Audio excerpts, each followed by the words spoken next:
This bottle of Springbank 10 got better and better and better until it got worse. But at the 9-month mark, can it start to turn things around?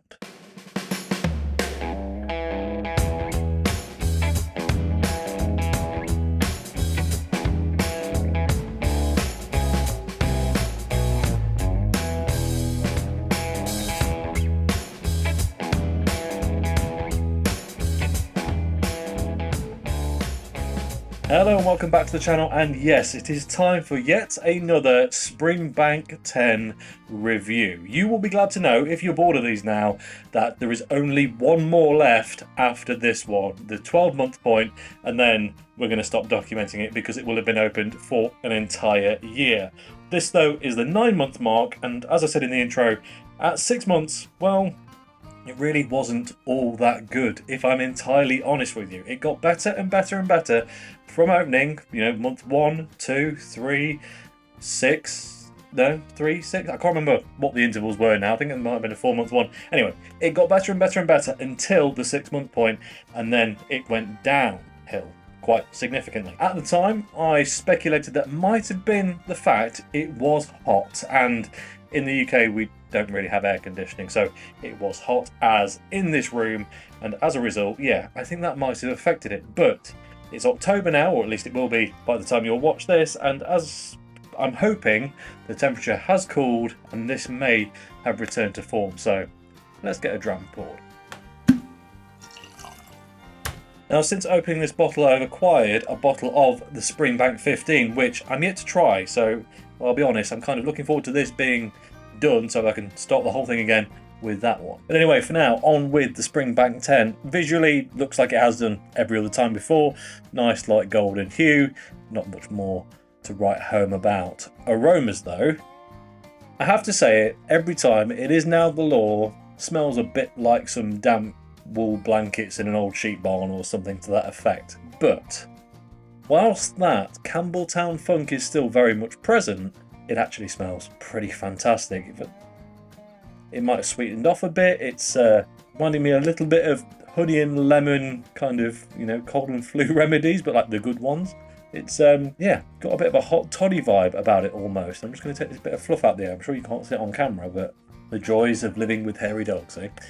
Anyway, it's smelling beautiful, if I'm honest. I've got high hopes now because last time, it was very ethanol forward. I think the heat was just bringing the booze up and it really wasn't doing it for me, but yeah, it smells pretty great. So let's give it a go.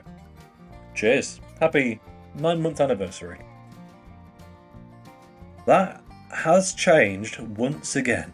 Now, this isn't a scientific test. Every day that I try this, I will feel different in myself, my palate, everything will always be a bit variable. And of course, we've got to rely on my memory from what happened the last times out, because I don't go back and watch the videos, because if I did, I feel like I'd put ideas in my head about what I feel about it now. So I'm trying to be, yeah, just balanced in that respect, not influencing myself in any way, or at least as little as I can. But I remember when I first opened this and I went, look, it's big, it's a little bit brash, but it's got some great character and I can see why people like it, and it's full of character, but maybe it needs to just mature up a bit for me to really appreciate it. And then months 2 to 4, it started to open up, the sweetness was coming through, it felt much more balanced and it started to really have some more pleasant characteristics. 6 months comes along, all of a sudden it's all ethanol, it's spiky, it's hot, it's all over the place.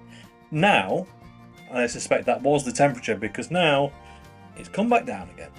It's softened off. The booze is very similar to what it was originally, or at least at the 4-month mark, which is kind of where it was previously at its very best. But this now feels like it has more character. It's got more variety of flavours. I think you could pick this apart for days on end and find different things in there. It has sophistication unlike ever before.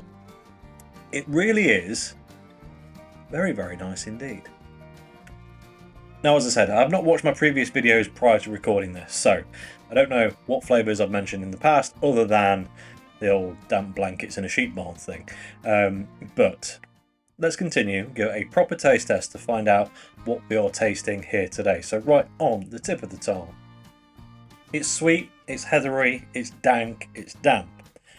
But there's also a new flavour I don't remember picking up on before, and it's got this kind of eucalyptusy cum cacti vegetal thing that it's like fresh vegetation, super fresh vegetation, like you might want it in your body wash vegetation. And that as a contrast to what you get over the mid palate, that second phase where you start to get that real, the funk's still there, but you start to get that peated funk, that real distinct Campbelltown thing where, yes, it's smoky, yes, it's a little bit iodine, yes, it's a bit clinical, but there's something about the way that the peat smoked malt blends in with that quasi salinity. They are kind of a coastal distillery in the fact that Campbelltown sits on the end of a peninsula, and if you had a building tall enough, you'd be able to see the sea all around you, bar one direction, pretty much.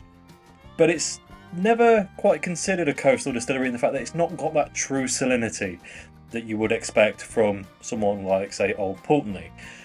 However, it does blend in with that other stuff, and it's why the Campbelltown funk is a thing. There's nothing quite like it out there, and I'm getting lemon drops, sandalwood, heaps and heaps of burning tyres, which isn't a great thing to say, but they're all there in just little smatterings. Like, you know, when someone takes something like a Lefroy and they say, you know, this tastes like a bonfire of plastic, and some people love that. I'm not one of them. But in this, you get those notes, and by the time your brain's gone, oh, I'm not sure, you're onto something else. Which is why I think I like this so much. You get just peppered with every flavour under the sun. Incidentally, is there any pepper in there? Possibly not, but you get the idea. It's ever evolving, and well, yeah, that's really enough waffling. I think that has once again beaten its previous best state, but I'll be fascinated to see if it really can get any better from here, because I feel like the intensity of flavour started off, well, as many of you all know, when you open a bottle of whiskey for the first time, before it's had a chance for any of it to oxidise, it feels closed off. And when that's the case, you go, you taste everything, you go, I appreciate it, but it just feels like everything needs to bloom and blossom and kind of just get to their full capacity for me to appreciate this as much as I need to or I want to. And as it's open, it gets better and better and better to a point, and it's why we're doing this test. And then you start to slide down the other side of the hill, where the oxygen has diminishing returns and the oxidised liquid actually gets less flavourful and starts to effectively degrade naturally. I think this has less flavour intensity, certainly, than the 6 month mark. Now, the 6 month mark wasn't great, it didn't taste good, there was too much ethanol because I think of the heat, but even possibly less flavour intensity than the 4 month point. So what I'm going to be looking out for going forward is, are we still getting the array of flavour? It's not the array of flavour that's changed though, it's the intensity of the arrays of flavour. Before, there was big highs, lows and tiny little smatterings in between. Now it feels like all the flavours are skipping along at a very consistent kind of intensity level when you're not getting those big swings. So, is that a good thing? In some ways, yes, it's definitely a more balanced dram now, but if we continue to deplete from this point forward, then we've figured out that the best time to drink your whiskey is kind of 4 to 6 months, but don't keep it, or don't let it get warm, basically, if that's the case. But we'll find out in the 12-month instalment update of my Springbank 10 bottle. But until then, that really is all I've got to say about it. So as always, thank you very much for watching. If you enjoyed this video, please like it. If you haven't already, subscribe if you would be so kind, and I'll catch you next time. Cheers.